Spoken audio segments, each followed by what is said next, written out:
कोई नहीं आया, द्वारकाधीश को पुकारा। जब तुझसे न सुलझे तेरे उलझे हुए धंधे, जब तुझसे न सुलझे तेरे उलझे हुए धंधे, तो बाकी बिहारी पर छोड़ दे बंदे। वही तेरी मुश्किल को आसान करेंगे, और जो तू न कर सका वो मेरे श्याम करेंगे। द्रौपदी पुकार रही है, द्वारकाधीश कहाँ जा छुपे हो, शीघ्र आओ। और वह भगवान आधे नाम पे आ जाते, कोई हो बुलाने वाला, बिक जाते हैं श्याम मेरे हो कोई मोल चुकाने। भगवान के कानों में जैसे ही द्रौपदी की पुकार आर्त पुकार पड़ी, तो भगवान उस समय भोजन कर रहे थे। अपना मुख का ग्रास मुख तक जाते जाते वापस रख दिया। देवी रुक्मिणी कहती है, क्या हुआ प्रभु, आपने भोजन का ग्रास वापस क्यों रख दिया? भगवान कहते हैं, हे रुक्मिणी, यदि आज मुझे विलंब हो गया तो एक भक्त का अपने भगवान पर से विश्वास उठ जाएगा।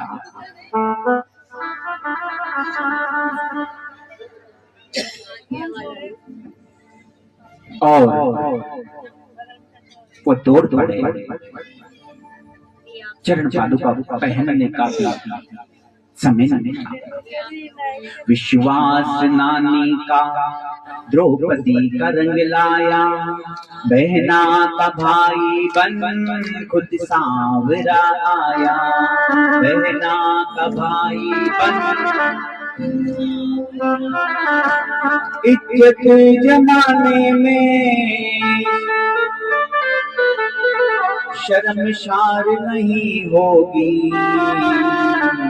पूरा है भरोसा मेरी हार अगर उस पे विश्वास रखोगे तो कभी भी हार नहीं होगी। और भगवान के अब तक 24 अवतार हुए थे, लेकिन द्रौपदी के प्रेम ने, द्रौपदी के श्रद्धा ने, द्रौपदी के विश्वास ने भगवान का 25वां अवतार कर दिया, वस्त्र अवतार। वस्त्र बन गए। दुशासन खींचा चला जा रहा है, खींचा चला जा रहा है, थक गया। सारी सभा देखती रह गई।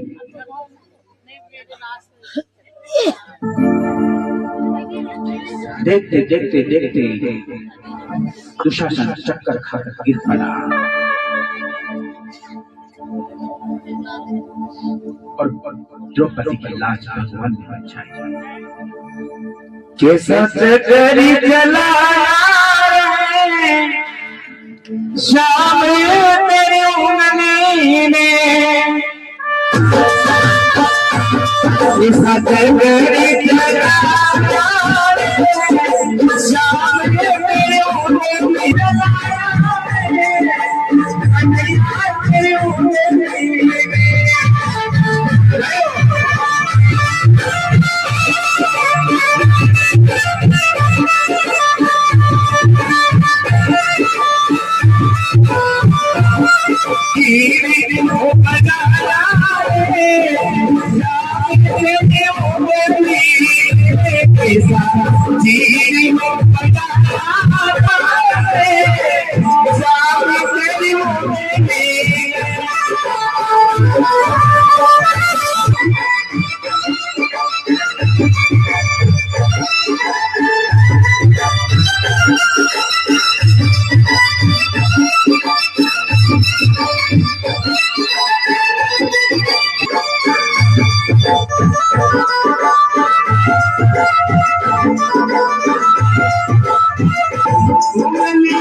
भगवान कहते हैं कि हे पांचाली, मैंने आने में विलंब नहीं किया, तुमने बुलाने में विलंब किया। तुम पहले पितामह गुरु द्रोण कृपाचार्य अपने पराक्रमी पतियों की तरफ निहारती रही, कोई मुझे बचा, परंतु जब अंत में तुमने मुझे समर्पण कर दिया तो मैं तुरंत आ गया और तुमने कहा, हे द्वारिकाधीश जल्दी आओ। तुम मुझे हस्तिनापुर से पहले द्वारिका जाना पड़ा, फिर वापस आना पड़ा। अगर तुम कहती, हे घटघटवासी जल्दी मेरी लाज बचाओ, तो मैं तत्क्षण ही प्रकट हो जाता। चाहते तो पांडव को जुए में जीता भी सकते थे, आपने ऐसा क्यों नहीं किया? आपके लिए कुछ भी असमर्थ नहीं है। भगवान कहते हैं हे पांचाली, तुम्हारे दूसरे प्रश्न का उत्तर सुनो। तुम सत्य कहती हो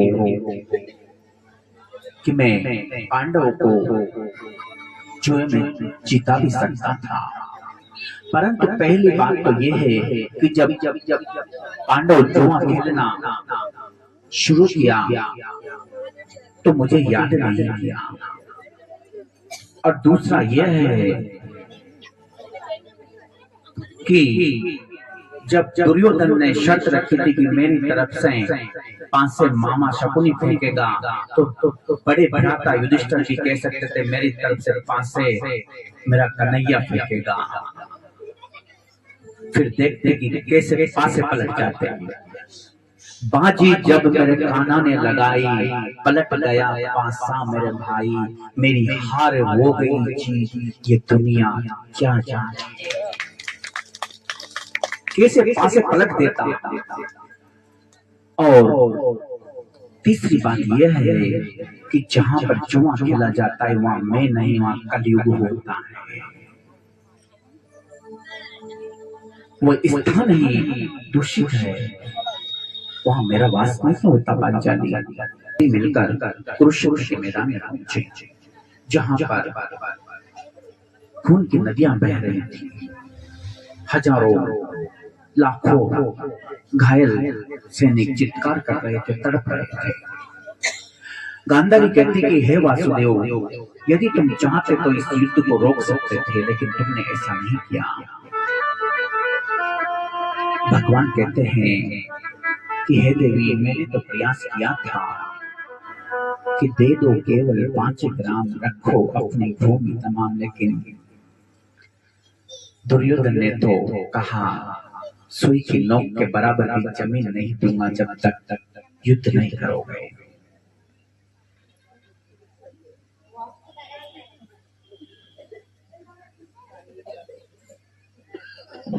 मैंने मांगे 5 गांव, उसने सुई की नोक दिखाई।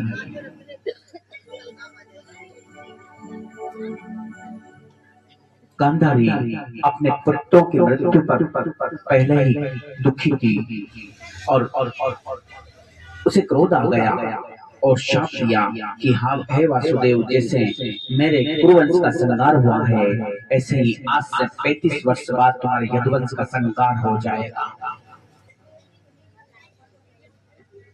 भगवान कहते हैं कि तथास्तु, तुम्हारा शाप स्वीकार कर। यद्यपि भगवान शाप और वरदान से परे हैं, फिर भी भक्तों का मान रखने के लिए शाप को भी धारण कर लेते। अगर इनका संहार किए बिना ही मैं धराधाम से चला जाऊंगा तो ये पृथ्वी पर उथल पुथल मचा देगा, क्योंकि इन्हें हराना किसी देवता में भी इतना सामर्थ्य नहीं कि कोई देवलोक कब देवता भी नहीं हरा सके, इतने पराक्रम है। भगवान ने लीला रची। भगवान की प्रेरणा से यदुवंशों की मति भ्रम हो चुकी थी। एक दिन कुछ यदुवंश के कुछ कुमार उद्दंड बालक खेलते खेलते पिंडारक क्षेत्र में पहुंचे। कृपया सभी शांति बनाए रखें। आपने 7 दिन कथा सुनी है, लेकिन आज का जो दिन है वो विशेष है और आप सभी इस प्रसंग को सुने, उसके बाद में सब आनंद लेंगे। थोड़ी देर के लिए वो शांति बनाए रखें। श्री और जामवती नंदन सांब को उन बच्चों ने उसके पेट पर कपड़ा बांध दिया और उन ऋषियों के पास पहुंचे। बोले, आप तिरकाल दर्शी हैं। उसे साड़ी वगैरह पहना दी, स्त्री का रूप दे दिया जामवती नंदन सांब को। बोले, जरा अपने दूर दृष्टि से देखकर बताओ कि इसे कन्या होगी या पुत्र होगा। उन ऋषियों ने देखा कि ये मूर्ख हमारा उपहास उड़ा रहे हैं, शाप दिया कि इसे न कन्या होगी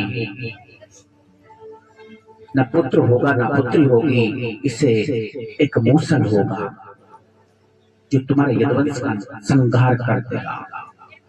बालक घबरा गया, दौड़े मथुरा आए, उग्रसेन जी को बताया, क्षमा द्वारिका उग्रसेन जी को बताया कि हमसे ऐसा अपराध हो गया।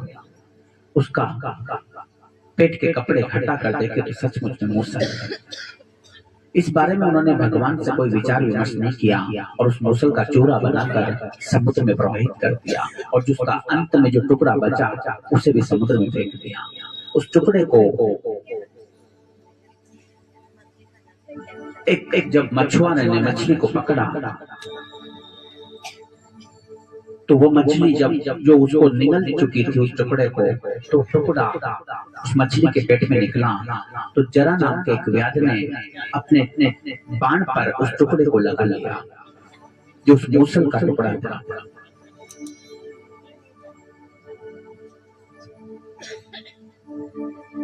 इधर द्वारिका में अनेक अपशकुन होने लगे,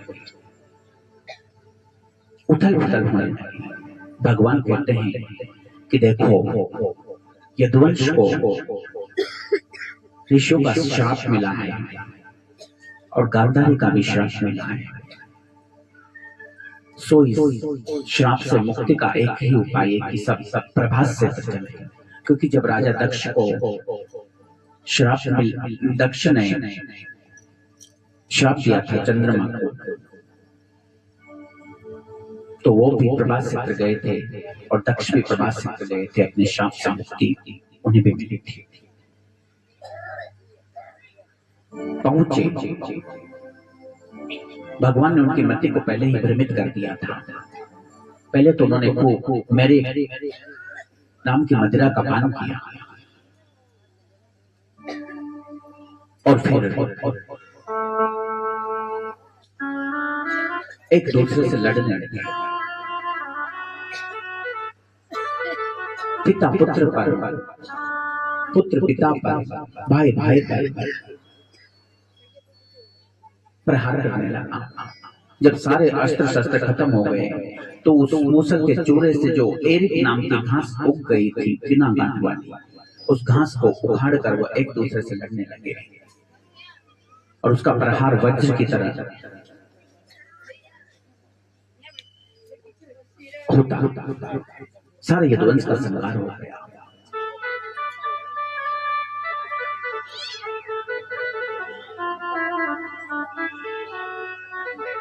उद्धव जी ने देखा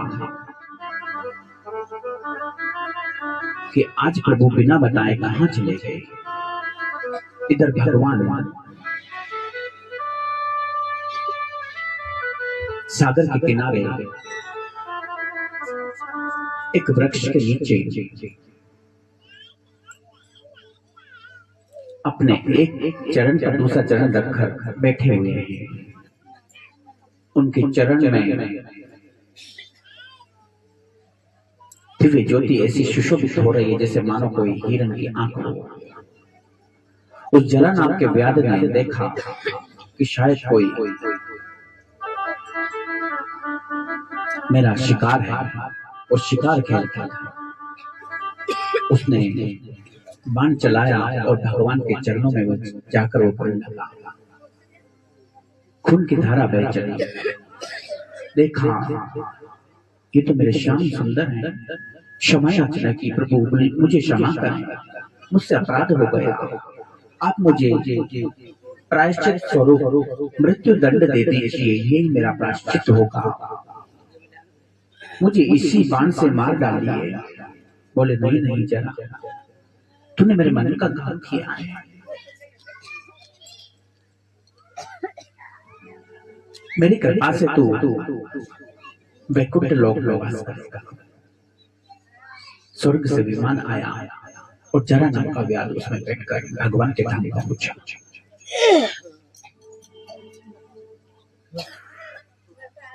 श्री सुखदेव मुनि वर्णन कर रहे हैं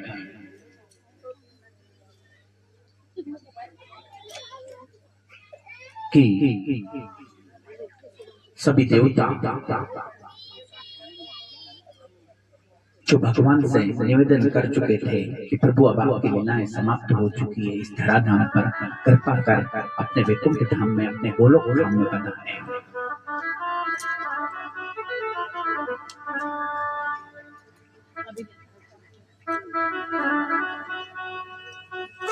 उद्धव जी पहुंचे हैं भगवान के पास। बोले प्रभु ये कैसी लीला है आपकी, और आपके चरणों में ये खून के साथ। उद्धव कहते हैं कि क्षमा करें। भगवान श्री कृष्ण कहते हैं कि हे उद्धव, अब इस धराधाम से मेरा स्वधाम जाने का समय आ गया है। बोले नहीं नहीं प्रभु, आप ऐसा न कहो। आप अगर चले गए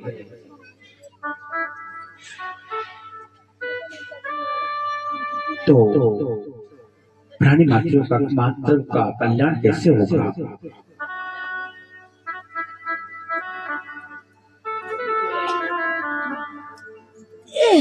अगर आप जाना ही चाहते हैं तो मुझे भी अपने साथ में ले चले। बोले नहीं उद्धव।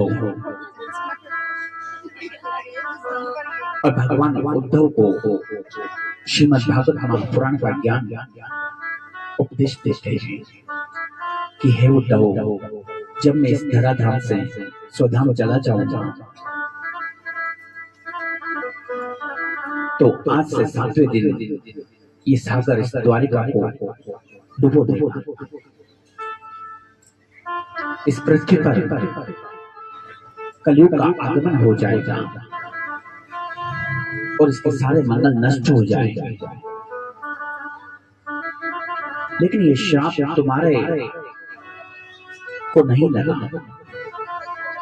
मैंने अपनी सारी शक्ति श्रीमद् भागवत महापुराण में, इस महासागर में प्रविष्ट कर दी है। बोलिए भागवत महापुराण की। तुम इसका सहारा लेकर पृथ्वी पर मेरे धराधाम बद्रीनारायण धाम में चले जाओ और मेरा नाम जपते जाओ जब तक तन में प्राण है।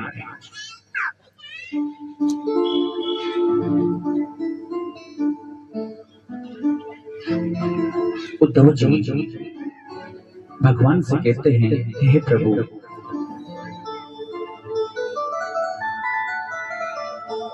आप नहीं जा रहे,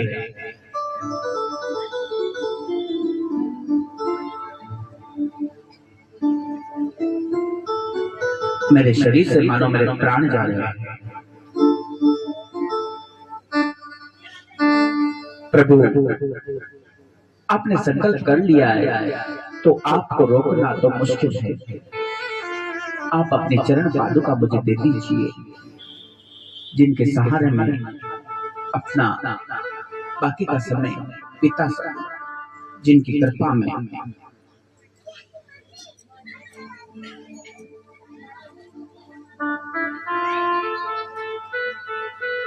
भगवान उसे उद्धव जी को अपनी चरण पादुका देते हैं और ज्ञान स्वरूप दत्तात्रेय जी महाराज की कथा भी सुनाते हैं, जिन्होंने अपने जीवन में 24 गुरु बनाए। सभी का वर्णन कर उद्धव जी को उपदेश दिया।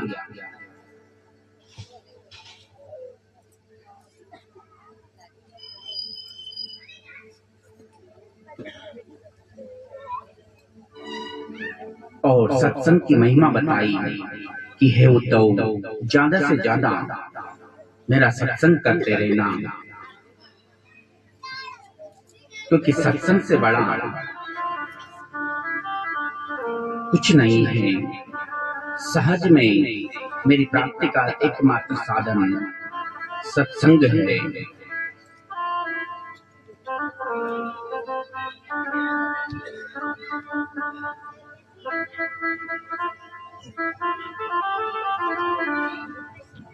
भगवान का सारथी दारू जब उसे पता लगा कि आज प्रभु पैदल ही कहीं चले गए हैं, जब भी जाते थे मुझे साथ लेकर जाते थे, मैं उनके रथ की बागडोर मेरे हाथ में होती थी, मैं सारथी होता था। आज प्रभु बिना बताए कहाँ चले गए। दारू तलाश करता हुआ पहुंचता है, उसे तुलसी की सुगंध आती है। बोले प्रभु शायद यहीं आसपास है, और पहुंचा है, देखा भगवान के नेत्र बंद थे। प्रभु ये किसी लीला है आपकी, और आपको ये बाल किसने मारा? हमसे क्या अपराध हो गया कि आप हमें छोड़कर चले आए? माना कि हमेशा आपके रथ की बागडोर मेरे हाथ रही है, लेकिन मेरे जीवन की बागडोर तो आपके ही हाथ रही है। प्रभु आप हमें कैसे छोड़कर आ गए? भगवान दारू को सांत्वना देते हैं कि दारू ये समय वार्तालाप का नहीं है, तुम जाकर द्वारिका में ये सूचना दे दो कि मैं अपने स्वधाम को जा रहा हूं,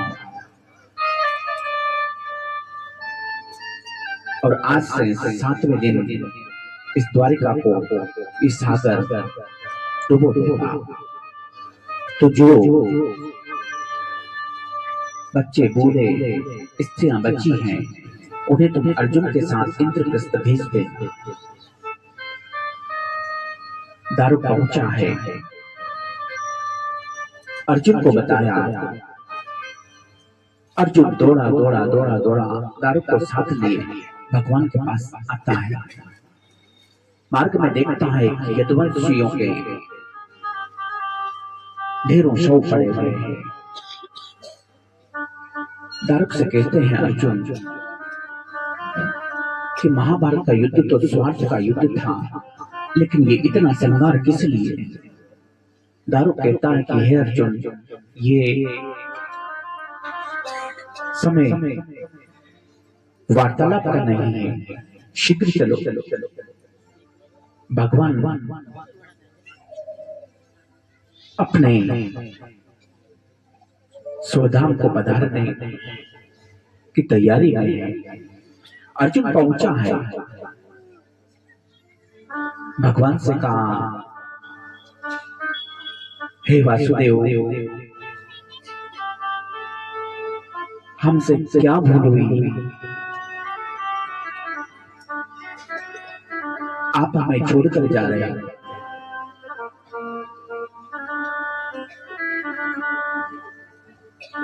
भगवान ने नेत्र खोले। अर्जुन कहता है कि हे द्वारकाधीश,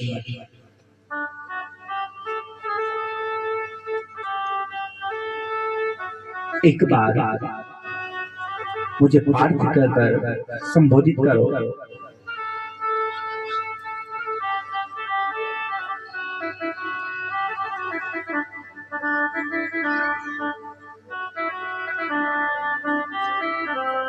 भगवान कहते हैं अर्जुन,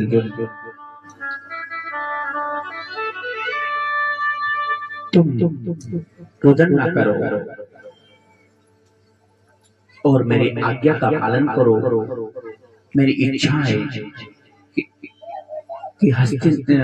द्वारिका के बचे हुए यदुवंशियों को, बच्चों को, बुजुर्गों को और स्त्रियों को अपने साथ इंद्रप्रस्थ ले जाओ, क्योंकि शीघ्र ही द्वारिका सागर में डूब जाए। अर्जुन ने भगवान की परिक्रमा की और भगवान ने अपने स्वधाम की तैयारी की। देवता आकाश से पुष्पों की वर्षा कर रहे हैं।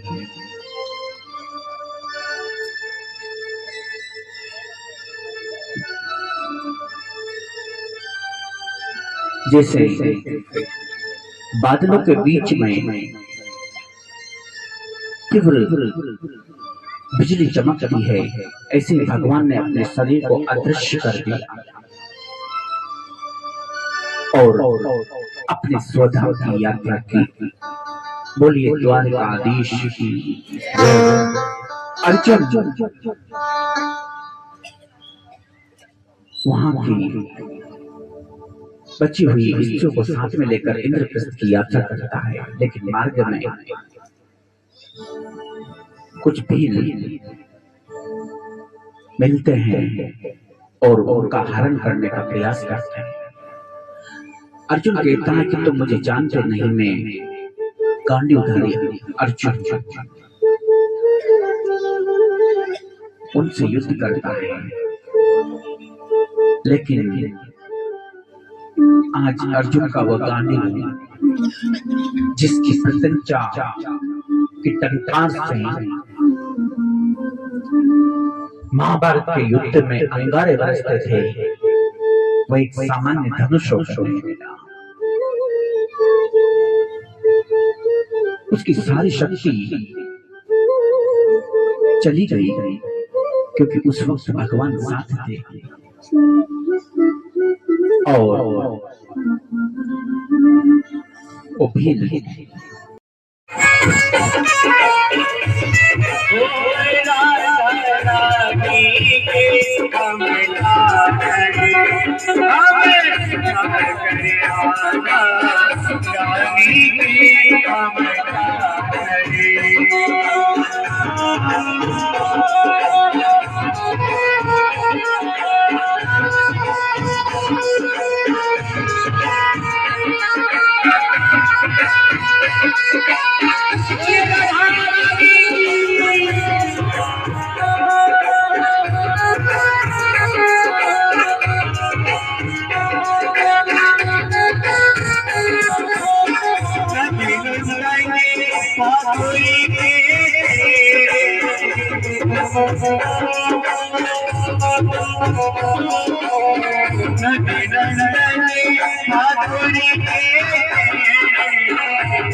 संसार सारं बुद्धिन्द्रधारं सदा वसंतं हृदयानि मिन्ने भवं भवानी श्रीमद्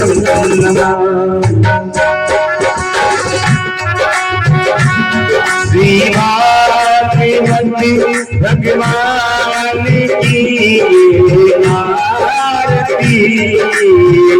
पापियों पापी से तारती, भगवान की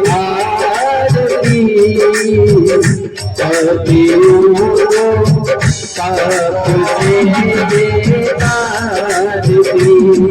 ये हमारी जाति है मुक्ति पाती है पंचम में निराला नव ज्योति जलाने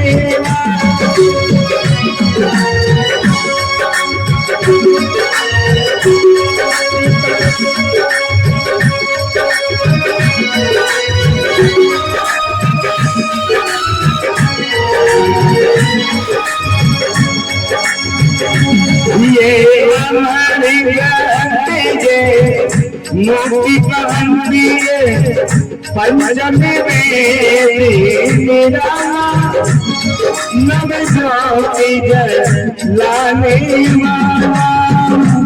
हरि नाम यही हरि नाम यही हरि नाम यही हरि नाम यही यही जगे मंगल की आरती। पापियों को पाप से आरती।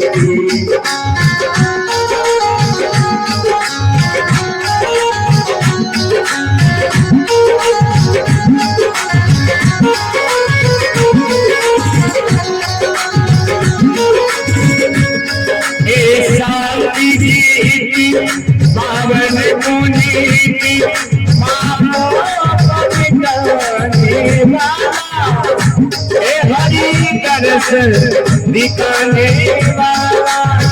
ओ शांति की पावन पुनीति पापों को मिटाने वाला हरि दर्श दिखाने वाला। यब सुखी करनी यब सुख हरनी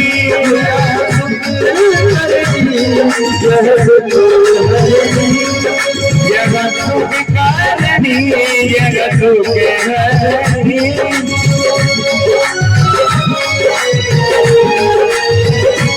श्री मधुसूदन की आरती।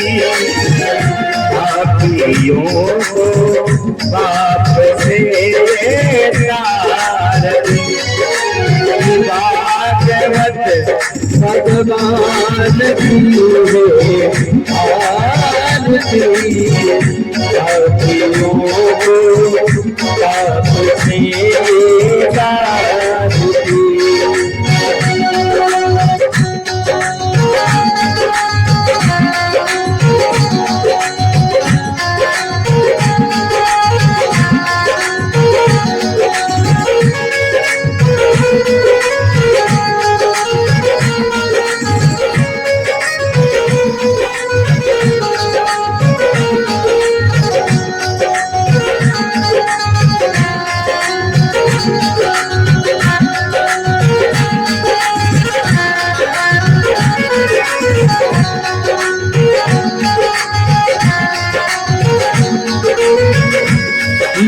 मधुरी बोली जगबंदी बोल संग मार्ग दिखाने वाला है और बिगड़ी को बनाने वाला।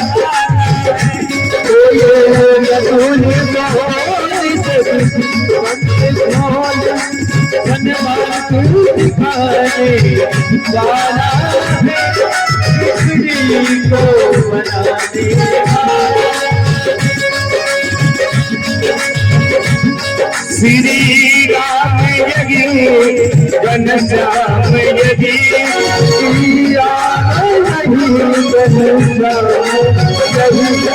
श्री राम यज्ञ घनश्याम यज्ञ।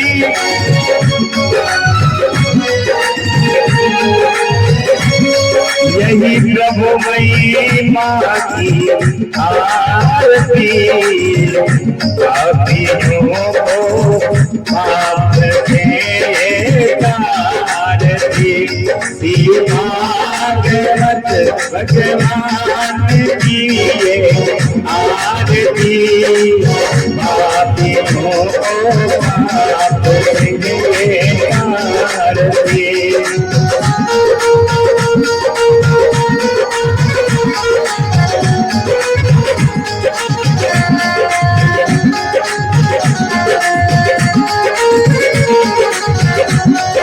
तारती।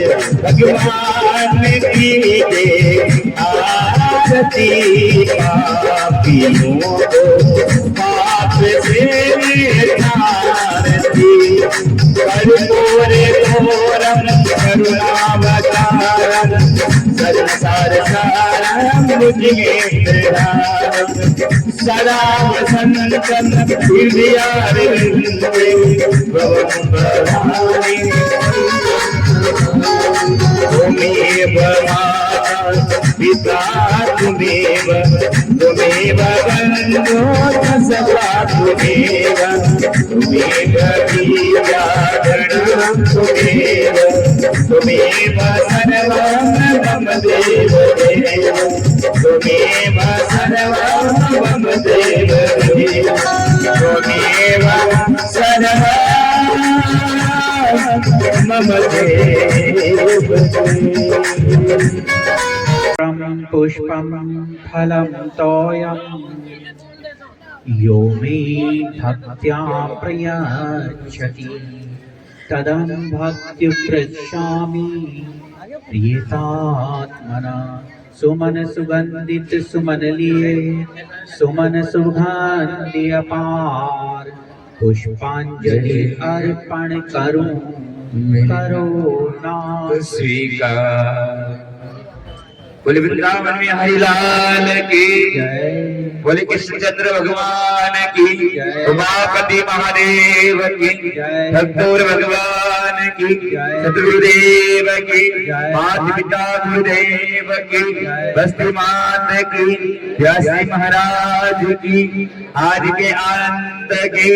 जय जय श्री राधे पार्वती पते हर हर महादेव।